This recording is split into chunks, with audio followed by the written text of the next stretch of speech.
And ఇప్పుడు ఆన్లైన్లో రకరకాల డేటాస్ ఉంటాయి. ఏది genuine data, like like links కానీ ఏదైనా కానీ ఎలా మనం ఫైండ్ అవుట్ చేసుకోవాలంటారు? హా, ఇప్పుడు ఆ, అన్నీ అట్లానే ఉంటాయి. లైక్ ఏమంటారు, ఇప్పుడు మనం ఏదైనా రీవోక్ అనే ఎత్తుకోండి అనుకోండి, కంపెనీ ఉంటుంది, దాంట్లో మళ్ళీ స్పెల్ ఒకటి మార్చేస్తే వేరే బ్రాండ్ అవుతుంది. అట్లానే ఇక్కడ కూడా లైక్ సైట్స్లో కూడా ఏవి అథెంటిక్ ఏవి కాదని ఎట్లా ఫైండ్ అవుట్ ఓకే. చేసుకోవాలి? నేను ఫస్ట్ ఇప్పుడు మన ఇండియా కాదు, యాక్చువల్గా మొత్తం ప్రపంచం అంతా సఫర్ అవుతున్న ఇష్యూ ఏంటంటే మిస్ఇన్ఫర్మేషన్, ఫేక్ న్యూస్.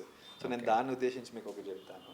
ఏం లేదండి, ఇప్పుడు మీకు మనకు న్యూస్ వచ్చింది అంటే ఇప్పుడు ఎవడో స్ప్రెడ్ చేస్తున్నాడు వాట్సాప్లోనో ఫేస్బుక్లోనో ఏంటో.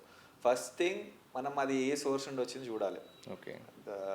ఉంటుంది కదా, ఇండియా టుడే అయితే ఇండియా టుడే, ద హిందూ అయితే హిందూ, ఏదో ఒక అవును. పేరు ఉంటుంది.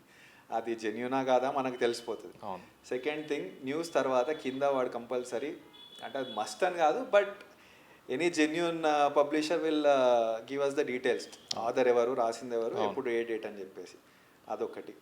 రెండోది ఫ్యాక్ట్ చెక్. ఇప్పుడు కొన్ని సైట్స్ కూడా వచ్చాయి, ఫ్యాక్ట్ చెకింగ్ వెబ్సైట్స్ అని చెప్పేసి. సో మనం ఏంటంటే ఇప్పుడు ఈ మనకి ఏదైతే న్యూస్ వచ్చిందో దాని లింక్ తీసుకెళ్ళి ఆ సైట్స్లో అప్లోడ్ చేసేస్తే ఓకే. అది ఫ్యాక్టా కాదా అని వాళ్ళు చెప్తున్నారు. ఓ. ఓకే. 95-96% అక్యురసీ ఉంది ఇప్పుడు వరకు. ఇప్పుడు చాలా వచ్చాయి. ఓకే. అందుకే లాస్ట్ 7-8 ఇయర్స్లో ఈ మిస్ఇన్ఫర్మేషన్ వల్ల ఇండియాలో చాలా అల్లర్లు జరిగాయి, ఓకే. ఎస్పెషల్లీ ఆహా. ఢిల్లీ ఆ రీజన్, అవును. ఈవెన్ నిజం. కమ్యూనల్ రైట్స్ కూడా అయ్యాయి.